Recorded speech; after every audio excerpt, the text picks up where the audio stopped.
அன்பான நேயர்களே, காலை வணக்கம். விரும்பித் தொழும் அடியார் விழிநீர் மல்கி மெய்ப்புலகம் அரும்பித் ததும்பி ஆனந்தமாகி சுரும்பிக் கழித்து மொழி தடுமாறி முன் சொன்னவெல்லாம் தரும் பித்தராவர் என்றார். அபிராமி சமயம் நன்றே, அபிராமி சமயம் நன்றே.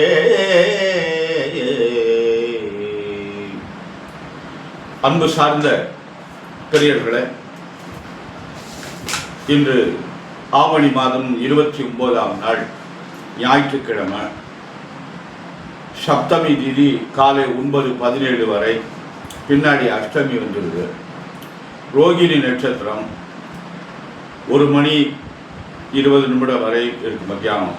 பின்னாடி மிருகஷி நட்சத்திரம், சித்த யோகம். ஞாயிற்றுக்கிழமை ராகு காலம் 4:30 முதல் 6 வரை, யமகண்டம் 12 முதல் 1:30 வரை, குளிகன் 3 முதல் 4:30, சூலம் மேற்கு பரிகாரம் எல்லாம். அன்பான நேயர்களை, இன்று கிரகங்கள்லாம் எப்படி இருக்கு, ராசி அப்படின்னு பார்ப்போம். இன்று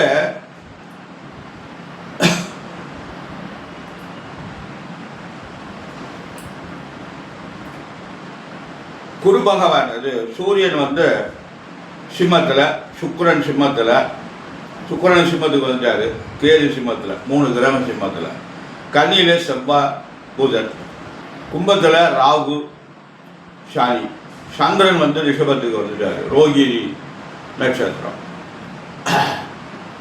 மிருகசீரிஷம் 1ஆம் பாதம் மேஷத்தில் இருக்காரு சந்திரன், அடுத்து 2ஆம் பாதத்துக்கு வந்தோன்னா வரப்போறாரு. அன்பான குரு மிதுனத்தில் இருக்கு. அன்பான நேயர்களை, இன்று ராசி பலன்லாம் எப்படி இருக்குன்னு பார்ப்போம். மேஷ ராசிக்கு குரு எப்படி இருக்கார்? மேஷ ராசிக்கு குரு 3ஆம் இடத்துல இருக்கார்.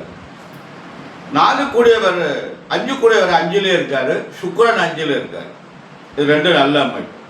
சனி ராகு 11ஆம் இடத்துல இருக்கு. இது ஒரு பெரிய சிறந்த அமைப்புன்னு சொல்லலாம். அன்பான மேஷ ராசி என்பவர்களே, உங்களுக்கு சனி ராகு நல்ல பலமாக இருக்கிறது. அதனால் மேஷராசிக்கு சனி ராகு நல்ல கிரகம் இல்லை, பாவ கிரகம். ஆனால் அந்த பாவ கிரகம் 3, 6, 11 நன்று. அதனால நல்லது நடக்கும், நல்ல காரியம்லாம் நடைபெறும். அன்பான ரிஷபராசி என்பதில் உங்களுக்கு நேரம் நன்றாக இருக்கிறது, அருமையான நாள்.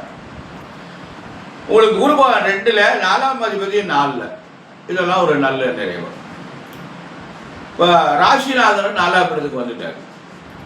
அதனால ரிஷபராசி என்பவர்களுக்கு அருமையான நாள். 10ல் சனி ராகு. அன்பான மிதுன ராசி என்பதில் உங்களுக்கு பிரச்சனைக்குரிய நாளும், பிரச்சனை ஏற்படக்கூடிய காலம் என்று. அன்பான ரிஷபராசி என்பவர்களே, உங்களுக்கு மிதுன ராசி என்பவர்களுக்கு பிரச்சனை தரக்கூடிய காலம். பார்த்து கவனமாக நடந்து கொள்ளுங்கள். இடம் மாற்றங்கள்லாம் கிடைக்கும். ஊர் மாறலாம், வீடு மாறலாம், இடம் மாறலாம், பதவி மாறலாம். இப்படிலாம் பிரச்சனை வராமல் பார்த்து ஜாகிரதை நடந்து கொள்ளுங்கள். கடகராசி என்பதில் உங்களுக்கு விரயமான நேரம், தேவையில்லாத விரயங்கள்லாம் ஏற்படும், பார்த்து ஜாகிரதை.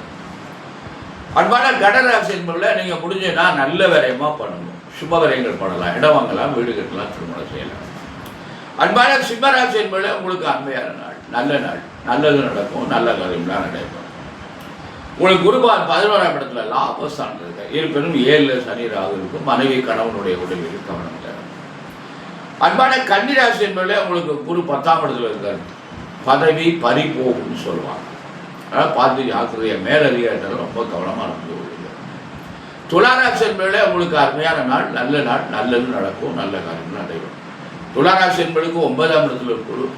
இந்த 9ஆம் இடத்துல குரு இருப்பது பெரிய சிறப்பு. ஜாதகத்தில் 9ஆம் இடத்துல குரு இருந்தாலும் சரி, கோச்சார பலனில் 9ஆம் இடத்துல குரு இருந்தால் வர்றபோது நல்ல பலன் தரும், நன்மையெல்லாம் நடக்கும், தோஷமெல்லாம் எதுவும் இல்லைன்னு சொல்லுவாங்க. விருச்சிக ராசி என்பதில் உங்களுக்கு 8ஆம் இடத்துல குரு இருக்காரு. காரியங்கள் தடைப்படும், தாமதமாகும், பார்த்து ஜாக்கிரதை நடக்கும். அன்பான விருச்சிக ராசி என்பதில் ரொம்ப கவனம் தேவை. தனுசு ராசி என்பதில் உங்களுக்கு நல்ல நாள், நல்லது நடக்கும், நல்ல காரியம் கூட நடைபெறும். அன்பான தனுசு ராசி என்பவர்களே நன்மை உண்டு அப்படின்னு நல்லதெல்லாம் நடக்கும். என்ன நல்லதெல்லாம் நடக்கும்னா அவங்கவுங்க வயதுக்கு தக்கக்கூடிய குழந்தைகள் நன்றாக படிப்பாங்க, திருமணமாகாதவங்களுக்கு திருமணம் நடக்கும், வேலை கிடைக்காதவங்களுக்கு வேலை கிடைக்கும், வெளிநாட்டுக்கு போகலாம், தொழில் அமைக்கலாம், வீடு கட்டலாம். இந்த மாதிரி நமக்கு அவங்கவுங்க வயதுக்கு தக்கபடி என்னென்ன நல்லது தேவையோ அது போல நடக்கும். மகர ராசி என்பது உங்களுக்கு நல்ல நாள், நன்மை உண்டு, நல்லதே நடக்கும். உங்களுக்கு மகர ராசிக்கு 7 சனி இருக்குது, குரு 6ல் இருக்குது. இருந்தாலும் இந்த மற்ற கிரகங்களுடைய அமைப்பு நன்றாக இருக்குது. கும்பராசி என்பதில் உங்களுக்கு யோகமான நாள், குரு 5ஆம் இடத்துல இருக்குது, சனி ஜென்மச்சனி நடந்து கொண்டிருக்கு, ஜென்மத்தில் ராகு இருக்கும், பார்த்து ஜாக்கிரதையாக நடந்து கொண்டிருக்கு. மீன ராசி என்பதிலே உங்களுக்கு நல்ல நாள் என்று சொல்லுவாங்க. ஆனால் மீனராசி என்பவர்களாம் யோகம் அடிக்குன்னு சொல்லிட்டு இருக்காங்க. எனக்கு ரொம்ப அந்த மாதிரி ஒன்றும் தெரியலை. அன்பான மீனராசி என்பது உங்களுக்கு 7 சனி நடந்து கொண்டு இருக்கிறது. உங்களுக்கு குரு வந்து 4ல் இருக்குது. மற்ற கிரகங்கள் எவ்வளவு பலமாக இருந்தாலும் முக்கியமான கிரகங்கள் சனி 7 நடக்குது. அதனால் சனி பகவான் 12ஆம் இடத்துல, ராகு 12ல், இதெல்லாம் முக்கியமானது. பார்த்து ஜாக்கிரதையாக நிறைவாக நடந்து கொள்ளுங்கள். அன்பான மீனராசி என்பவர்களே, கும்பராசி என்பவர்களே, மகர ராசி என்பவர்களே 7டைய தாக்கம் இருக்கிறது. அதனால் சனிக்கிழமைதோறும் விரதமாக இருந்து சனி பகவானுக்கு நீங்கள் எள்ளு விளக்கு போட்டு காக்கைக்கு அன்னம் வைத்து சனிக்கிழமைதோறும் அர்ச்சனை பண்ணுங்கள். கோளறு திருப்பதியும் பாராயணம் பண்ணுங்கள். அன்பான நேர்களை, இன்று ஞாயிற்றுக்கிழமை, ஆவணி ஞாயிற்றுக்கிழமைன்னு ஒரு சிறப்பு. ஒவ்வொரு மாதத்திலையும் ஆடி, வெள்ளி, தை, செவ்வாய், ஆவணி ஞாயிற்றுக்கிழமை, புரட்டாசி சனிக்கிழமை, இதெல்லாம் ஒவ்வொரு கிழமைகளுக்கும் அவ்வளவு பெரிய. தை மாதம் செவ்வாய்க்கிழமை ரொம்ப சிறப்பு, ஆடி மாதம் வெள்ளிக்கிழமை சிறப்பு, புரட்டாசி மாதத்தில் சனிக்கிழமை சிறப்பு, ஆவணி மாதத்தில் ஞாயிற்றுக்கிழமை சிறப்பு. எவ்வளோ முக்கியத்துவம் கொடுத்துருக்காங்க பாருங்கள். அந்த அடுத்த வர்ற ஆவணி மாதத்தில் புரட்டாசி மாதத்தில் பூரா வர்ற சனிக்கிழமை பூரா பெருமாள் வழிபாடுக்கு உகந்த நாள்னு சொல்லுவாங்க. அதே மாதிரி இப்போ மாரியம்மனுக்கு உகந்த நாள். இந்த இப்போ வந்து இதையோடு அந்த ஆவணி ஞாயிற்றுக்கிழமை முடியுது. இன்று பூரா மாரியம்மனுக்கு சிறந்த வழிபாடு உண்டு. அதனால் ஒவ்வொரு ஏரியாக்களையும் அவங்கவுங்க ஊர் கலாச்சாரம் ஒன்று இருக்குது. மாரியம்மனுடைய வழிபாட்டில் அந்த மாதிரிலாம் வழிபடுவாங்க. சில கிராமங்களில் கஞ்சி காய்ச்சி ஊற்றுவாங்க, கூழ் வந்து காய்ச்சி, கேப்பக்கூழ் காய்ச்சி. அம்பாளுக்கு வந்து கூழுன்னா ரொம்ப பிடிக்குமா, கேப்பக்கூழ். அதனால் அந்த கூழ் கூட வந்து காய்ச்சி அப்படியே இந்த பால் கூட எடுக்கிற மாதிரி கூழும் காய்ச்சி கொண்டு வருவாங்க. இதெல்லாம் வந்து எல்லாருக்கும் கொடுப்பாங்க. அதனால் இந்த அன்னை பராசக்திக்கு ஒரு உகந்த நாள். தாய் எங்கள் முத்துமாரி அம்மனுக்கு இன்னைக்கு ஆவணி ஞாயிற்றுக்கிழமைக்கு உகந்த நாள்.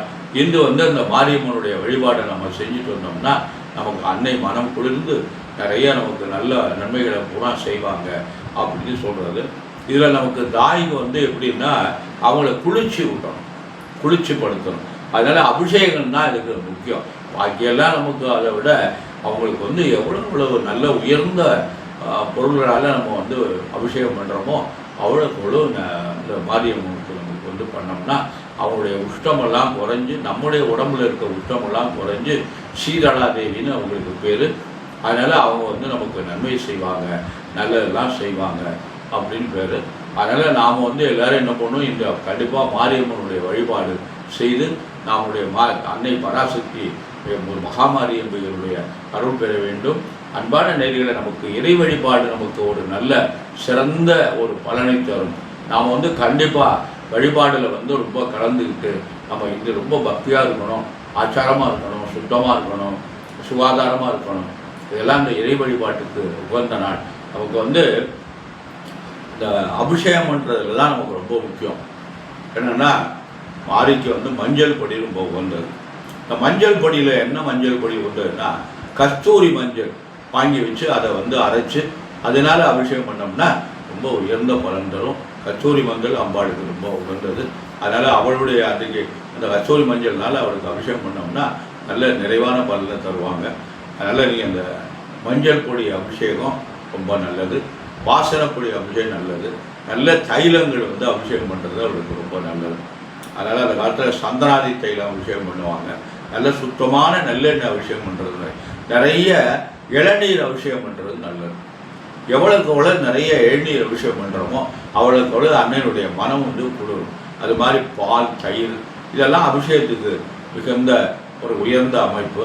அதனால் நம்ம வந்து தாய்க்கு வந்து எவ்வளவு தூரம் நம்ம அபிஷேகங்கள் பண்ணுறோமோ அவ்வளவு தூரம் நமக்கு நல்ல பலன் தந்து நன்மை நடைபெறும்.